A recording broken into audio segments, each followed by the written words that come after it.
बिस्मिल्लाहिर्रहमानिर्रहीम। अस्सलाम वालेकुम। दिस इज सुमैया जाहिदी और आज की वीडियो में हम बात करेंगे सोशल सिक्योरिटी की तरफ से मिलने वाली सर्वाइवर्स पेंशन के बारे में। यानी अगर इदारे में काम के दौरान किसी हादसे की सूरत में एक सिक्योर्ड वर्कर का इंतकाल हो जाता है।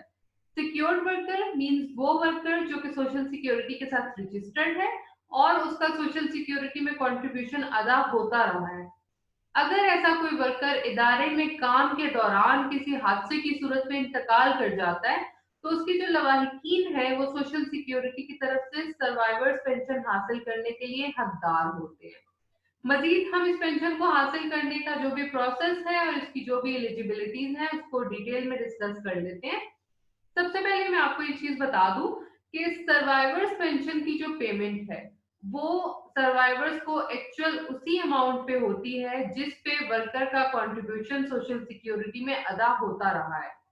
मजीद इस मद में हमारे पास चार केसेस आ जाते हैं। सबसे पहला केस तो ये है कि अगर कोई वर्कर इंतकाल कर जाता है तो उसकी सबसे पहले उसकी बेवा जो है वो इस पेंशन के लिए एलिजिबल होती है। और अगर उस वर्कर की जो है वो एक से ज्यादा शादियां हैं तो ऐसे में उसकी जो जितनी भी तमाम बेवाएं हैं उन तमाम में इस पेंशन की अमाउंट जो है वो इक्वली डिस्ट्रीब्यूट हो जाती है। और इन केस इंतकाल कर जाने वाली जो एम्प्लॉय है वो एक फीमेल एम्प्लॉय थी तो ऐसे में उसका जो हस्बैंड है वो भी इस पेंशन को हासिल कर सकता है।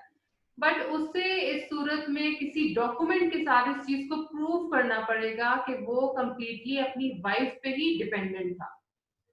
इस कैटेगरी में जो पेंशन की अमाउंट है वो बेसिकली टोटल अमाउंट का थर्ड पार्ट जो है वो इन लोगों को इन बेवा को और उसके हस्बैंड को जो है उनकी अदायगी होती है। और इन केस पेंशन की जो भी अमाउंट है वो वर्कर की बेवा या फीमेल वर्कर का जो हस्बैंड है वो अवेल कर रहा है तो वो इसको अपनी लाइफ टाइम तक के लिए हासिल कर सकते हैं। और दूसरी कंडीशन इसमें ये आ जाती है कि इन केस जो बेवा है वो दूसरी शादी कर लेती है या फीमेल एम्प्लॉय का जो हस्बैंड है वो दूसरी शादी कर लेता है तो ऐसे में भी जो उनकी पेंशन है वो टर्मिनेट हो जाती है। दूसरी कंडीशन हमारे पास आ जाती है कि वर्कर के जो बच्चे हैं वो भी इस पेंशन को हासिल करने के लिए हकदार होते हैं। अब अगर वर्कर का बेटा है तो वो इस पेंशन को अपनी उम्र के 21 साल तक अवेल कर सकता है। और इन केस बेटी है तो जब तक उसकी शादी नहीं हो जाती वो तब तक इस पेंशन को अवेल कर सकती है।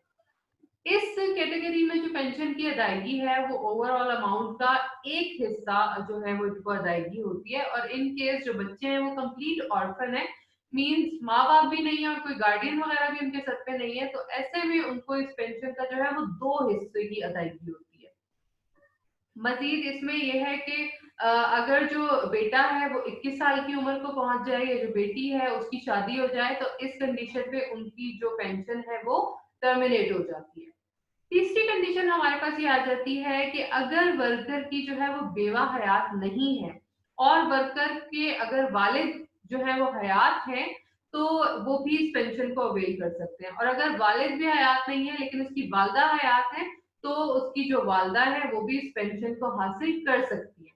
इस कैटेगरी में जो पेंशन की अमाउंट है वो ओवरऑल अमाउंट का एक हिस्सा इनको अदायगी होती है। और वर्कर के जो पेरेंट्स वगैरह हैं अगर वो इस पेंशन को अवेल कर रहे हैं तो वो इस पेंशन को अपनी लाइफ टाइम तक के लिए अवेल कर सकते हैं मींस जब तक वो हयात हैं तब तक वो इस पेंशन को हासिल कर सकते हैं। चौथा केस हमारे पास इसमें ये आ जाता है कि इन केस वर्कर के इंडिपेंडेंट्स में से जो मैंने आपको पहले बताया इसमें से कोई भी हयात नहीं है लेकिन वर्कर के कोई बहन भाई जो है वो हयात है जो कि कंप्लीटली उसी वर्कर पे डिपेंडेंट थे तो वो भी ऐसी सूरत में इस पेंशन को हासिल कर सकते हैं। और इस कैटेगरी के लिए जो पेंशन की अदायगी है वो ओवरऑल अमाउंट का डेढ़ हिस्सा यानी 1.5 पोर्शन जो है वो इनको अदा किया जाता है। मजीद हम इसको प्रोसेस करने का तरीकाकार जो है वो देख लेते हैं। इसको प्रोसेस करने का जो तरीकाकार है वो बिल्कुल सेम वही है जो मैंने आपको सोशल सिक्योरिटी के थ्रू इंजरी बेनिफिट प्रोसेस करने के वाली वीडियो में बताया है। अगर आप वो प्रोसेस कंप्लीट देखना चाहते हैं तो आप हमारी सोशल सिक्योरिटी के तहत इंजरी बेनिफिट पर मबनी वीडियो देखें, उसमें आपको कंप्लीट उसका प्रोसेस मिल जाएगा। मजीद इसमें जो कुछ थोड़ा एक शॉर्ट प्रोसेस ऐड होता है वो ये होता है कि आप जब भी एक्सीडेंट रिपोर्ट और विटनेस रिपोर्ट वगैरह जमा करवाते हैं सोशल सिक्योरिटी में उसके साथ आपको एक application deputy director social security के नाम लिखनी होती है, जिसमें आपने बेसिकली इस पेंशन के लिए ही उनसे रिक्वेस्ट करनी होती है। और साथ में वर्कर के डेथ सर्टिफिकेट की एक कॉपी आप अटैच करते हैं। और आपके वर्कर के जितने भी लवाहिकीन हैं, उन तमाम तर लवाहिकीन के शनाख्ती कार्ड की एक एक कॉपी आप इसके साथ अटैच करते हैं। और ये तमाम तर डॉक्यूमेंट्स जो हैं वो उस इदारे की तरफ से अटेस्टेड होते हैं जहां पर कि इंतकाल कर जाने वाला वर्कर काम करता रहा हो। ये तमाम तर डॉक्यूमेंट्स और जो एक्सीडेंट रिपोर्ट है, जो कि मैंने आपको इंजरी बेनिफिट वाले वीडियो में बताई है, और विटनेस रिपोर्ट, ये तमाम तर डॉक्यूमेंट्स आपने सोशल सिक्योरिटी के लोकल ऑफिस में जमा करवाने हैं। और इसके साथ वर्कर का जो ओरिजिनल डेथ सर्टिफिकेट है वो भी जमा होता है। और जैसे ही इस बेसिकली ये जो ओरिजिनल डेथ सर्टिफिकेट जमा होता है, ये ऑडिट पर्पस के लिए होता है। जैसे ही आपके केस की वैलिडिटी वगैरह चेक हो जाती है, तो उस टाइम पे आपको ये जो ओरिजिनल डेथ सर्टिफिकेट है वो वापस दे दिया जाता है। और देन आपकी जो भी पेंशन है वो लवाहिकीन की स्टार्ट हो जाती है। एक चीज मैं यहाँ पे क्लियर कर दूं कि जैसे ही मैंने बताया कि जो लवाहिकीन की, जैसे मैंने कैटेगरीज बताई हैं कि इस एलिजिबिलिटी तक, इस ड्यूरेशन तक जो लवाहिकीन है वो इस पेंशन को अवेल कर सकते हैं। अगर कोई भी लवाहिकीन में से, जैसे फॉर एग्जांपल अगर कोई बेटी इस पेंशन को वसूल कर रही है और उसकी शादी हो जाती है, तो उसकी पेंशन, जैसे कि मैंने बताया कि टर्मिनेट हो जाती है, तो उसकी पेंशन की जो अमाउंट है वो बाकी जो लवाहिकीन जो एलिजिबल है इस पेंशन को वसूल करने के लिए, उनके प्रोपोर्शन के हिसाब से वो अमाउंट उन तमाम में इक्वली डिवाइड हो जाती है। तो ये बेसिकली एक छोटा सा लेकिन मुकम्मल प्रोसेस है सर्वाइवर्स पेंशन को क्लेम करने का। आई होप इसमें फर्दर कोई प्रॉब्लम नहीं है।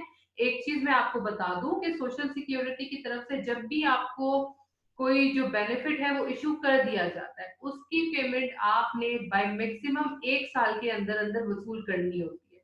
अगर 1 साल के अंदर अंदर आप उस बेनिफिट को हासिल नहीं कर लेते, उसकी पेमेंट इन कैश नहीं करवा लेते, तो उसके बाद जो वो पेमेंट है वो वॉइड हो जाती है, आपको उसकी कोई अदायगी नहीं होती। मजीद इसमें अगर आपके माइंड में कोई भी क्वेश्चन उठता है, कोई इससे रिलेटेड या मजीद किसी और वीडियो से रिलेटेड आप कुछ जानना चाहते हैं, किसी और लेबर लॉ से रिलेटेड आप कुछ जानना चाहते हैं, तो आप कमेंट सेक्शन में हमसे जरूर पूछें।